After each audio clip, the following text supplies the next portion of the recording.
Les gens pensent qu'on punit les témoins de Jéhovah par l'exclusion. Par cette phrase prononcée depuis l'estrade, par le silence qui tombe ensuite sur la famille, par la rue qu'on traverse au Leclerc pour ne pas croiser sa fille. C'est ce que tout le monde voit. C'est ce qu'on raconte aux mondains qui posent des questions. Mais l'exclusion, c'est la fin. C'est la sanction du dossier, la dernière page d'une histoire qui a commencé bien avant. Je veux te dire ce qu'on fait avant. Bien avant. Quand tu as 15 ans, 16 ans, et qu'un garçon de ta classe d'histoire glisse un mot plié dans ton sac, et qu'on s'aperçoit que tu l'as gardé. Il existe une punition plus ancienne, plus silencieuse, et plus définitive que l'exclusion. Elle ne laisse pas de traces au registre de la congrégation. Elle ne se dit pas depuis l'estrade. Elle se passe à la table de la cuisine, dans le bureau d'un ancien, dans la couverture d'un livre qu'on te met dans la main, et dans une assemblée de circonscription où on t'arrange, à 17 ans, l'homme que tu épouseras. Je m'appelle Camille. J'ai 26 ans. J'ai grandi dans la vérité, à Clermont-Ferrand. 4 mois dehors. Reste avec moi jusqu'au bout. Pas pour les vues, pour la fille de 16 ans qui regarde cette vidéo en ce moment. Le sac à dos posé près d'elle, un mot plié à l'intérieur. Reste pour elle. Et laisse un commentaire pour qu'elle sache qu'elle n'est pas seule dans cette pièce. Tu n'as jamais su que je l'avais gardé, ce mot. Pas longtemps, quelques jours, peut-être une semaine, le temps que tu trouves la trace de l'odeur sur ma laine. Il était plié en 4, glissé dans la poche intérieure de mon sac de cours, sous le classeur d'histoire-géographie. Je ne saurais même plus te dire ce qu'il y avait écrit dessus. Une phrase, peut-être deux, quelque chose de gentil, de banal. Le genre de phrase qu'un garçon de 16 ans à Clermont-Ferrand écrit à une fille qui ne lui répond jamais en cours, mais qui sourit quand il fait tomber son stylo. Il était dans ma classe d'histoire. On prenait le même bus le mardi, la ligne qui descendait vers la place de Jaude. Il sentait l'eau de toilette, quelque chose de bon marché, de propre, un parfum de garçon du lycée public qu'on trouvait dans toutes les salles de bain de France à l'époque. Tu connaîtrais la marque, je crois. Toutes les mères connaissent la marque. C'est cette odeur-là qui t'a alerté. Pas le mot, l'odeur. Mon cardigan beige, celui que je portais le mardi, celui que tu m'avais acheté chez Damar en début d'année avec ta carte de fidélité, est rentré à la maison avec quelque chose qui n'était pas le savon de Marseille de ta lessive. Une trace fine, presque rien, mais ta lessive, c'était ton territoire. Tu la dosais toi-même, tu la sentais avant et après, tu reconnaissais les vêtements de chacun à l'odeur. Et tu as su. Tu as su avant moi, je crois, qu'il s'était passé quelque chose. Il ne s'était rien passé. Pas comme on entend ça. On avait marché une fois, du lycée jusqu'à l'arrêt de bus. 15 minutes, peut-être moins. Il avait porté mon sac sur la moitié du chemin parce que je m'étais plainte du poids d'Emmanuel. On n'avait pas parlé de grand-chose. Il m'avait demandé si je faisais quelque chose le samedi, et j'avais ri. D'un rire un peu raide, je m'en souviens. Parce que le samedi, je faisais du service du champ avec toi, sur le parking de la salle du Royaume à 8h du matin, gobelet de café de la station Total à la main, et qu'il n'y avait aucune façon d'expliquer ce mot-là à un garçon de 16 ans qui lisait Boris Vian dans le bus. J'ai dit non. J'ai dit que je travaillais. C'était à peu près vrai. Aider à la maison, on appelait ça travailler, c'est tout. C'était ça la grande chose. Un mot dans un sac, une marche de 15 minutes, un cardigan qui sentait quelqu'un d'autre. Il ne m'avait pas pris la main. Je n'avais pas pensé qu'il pourrait. Je n'avais même pas le vocabulaire pour penser à ça.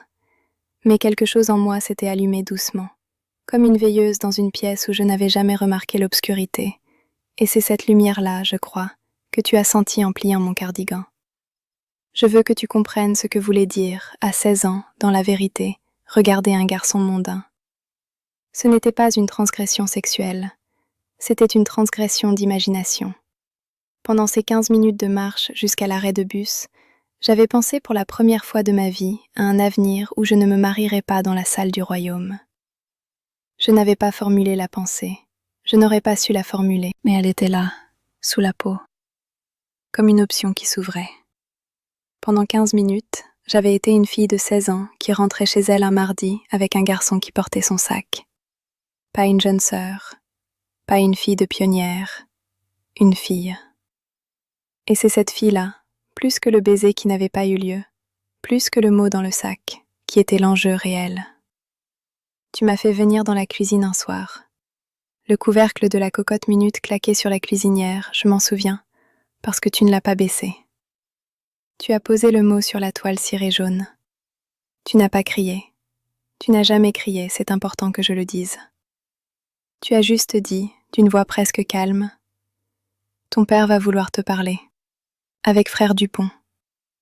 Et c'est là, dans cette phrase, que la punition a commencé. Je vais t'expliquer comment ça marche, ce que tu as déclenché ce soir-là, parce que je ne crois pas que tu le savais consciemment. Tu suivais un chemin que ta propre mère avait suivi avant toi, et probablement sa mère avant elle, et toutes les pionnières de la lignée. Dans la vérité, on n'a pas de système de discipline officiel pour les filles de 16 ans qui gardent un mot plié dans leur sac. Pas dans le manuel. Une fille de 16 ans n'est pas convoquée en comité judiciaire pour ça. Il n'y a pas de procédure écrite. C'est plus subtil et plus efficace que ça. Il y a un appareil informel qui se met en marche, et tous les rouages sont à leur place depuis des décennies, polis par l'usage, transmis comme un savoir-faire de famille en famille à la sortie de la salle du royaume.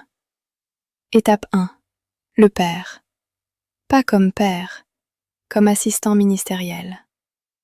Papa n'avait pas le droit officiel de pastorater une jeune sœur, tu le sais. Il n'était pas ancien. Il ne l'a jamais été. 32 ans chez Michelin, 30 ans dans la congrégation, jamais nommé. Il faisait partie de ces hommes qu'on appelle fidèles, mais pas spirituellement matures. Et je crois que cette absence de nomination le rongeait, sans qu'il l'ait jamais dit, jamais formulé, jamais reconnu. Mais on l'a fait quand même, parce que dans une famille TJ, l'autorité du mari et la qualité de chef remplissent les vides de l'organigramme.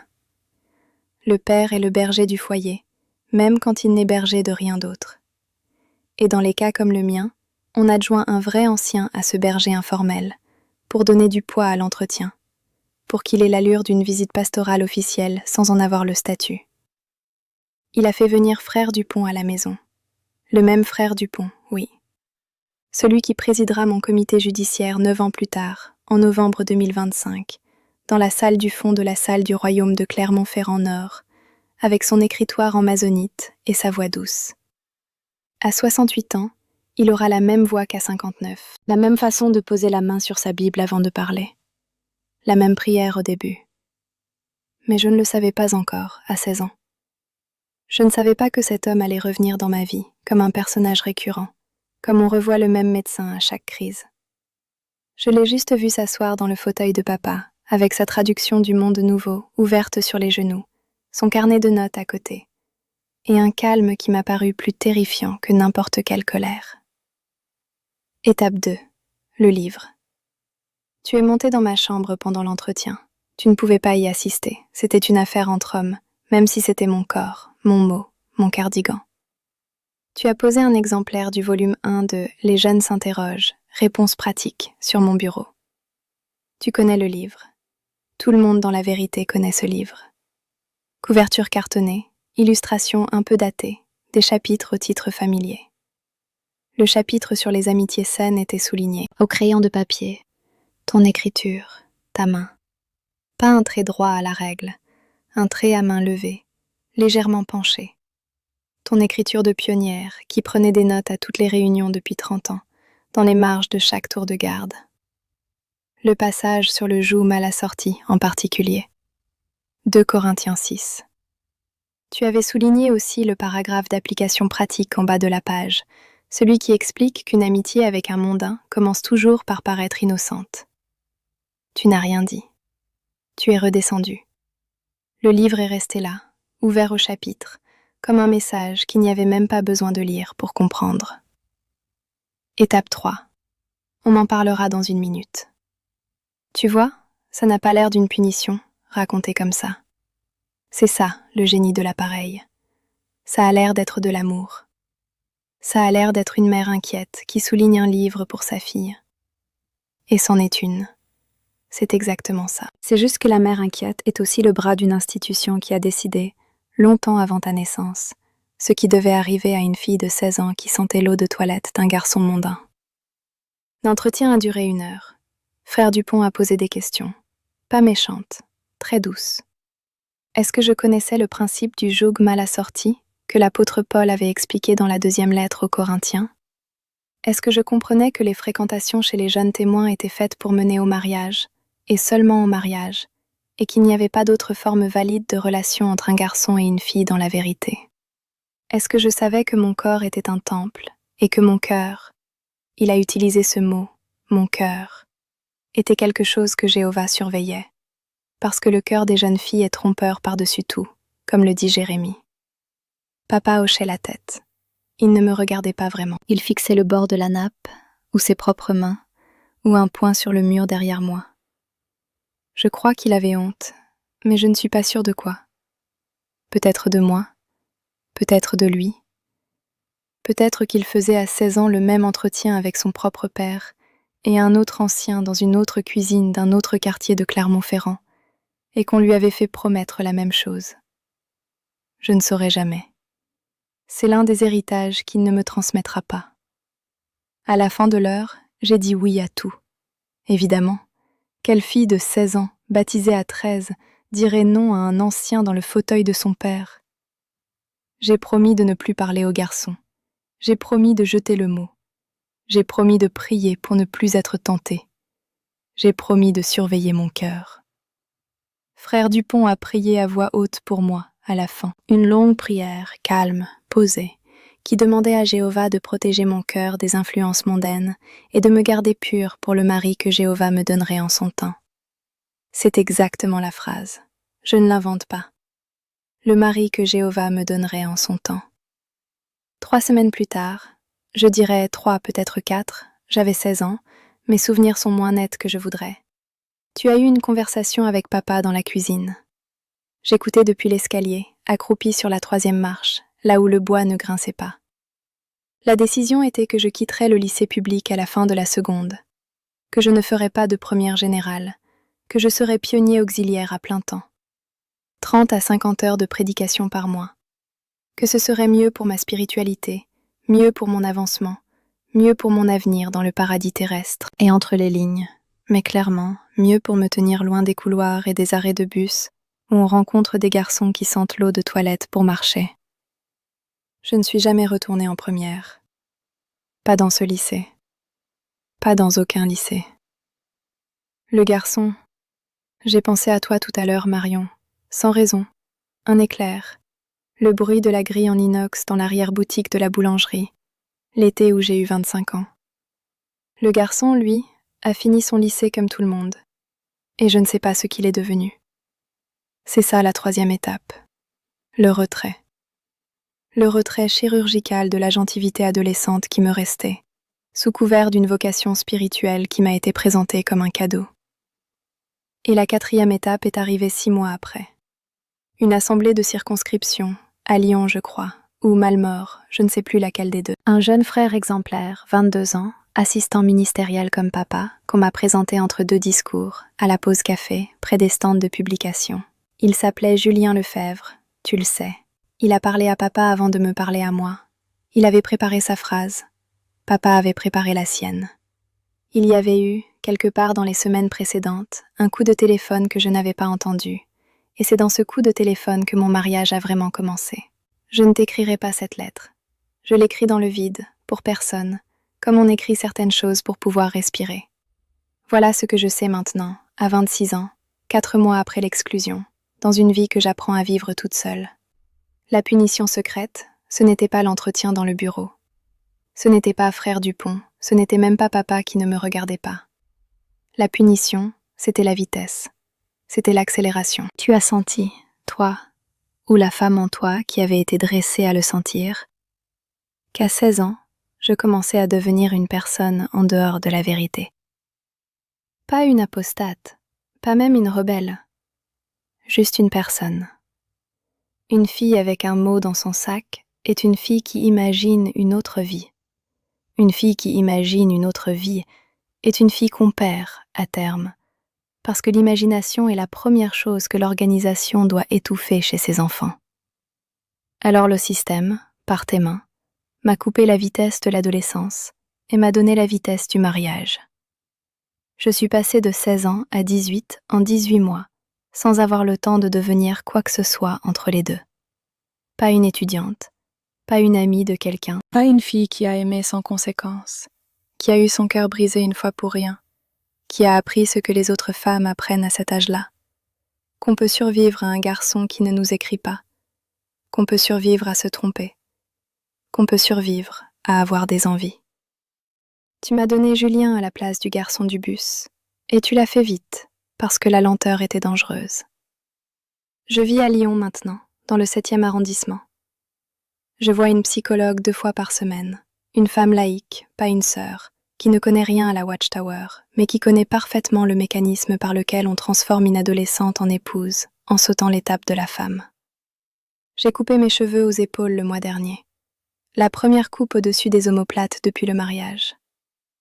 Marion m'envoie un message tous les 15 jours, depuis Clermont, juste pour dire bonjour. Et ces messages sont parfois la seule chose qui ressemble à du courrier dans ma vie. Mon frère Thomas n'a pas répondu au mien depuis 7 mois. Je le lui ai envoyé un soir de février, sans réfléchir, et il n'est jamais arrivé à destination, peut-être parce qu'il l'a effacé sans le lire. J'ai gardé le livre, le volume 1.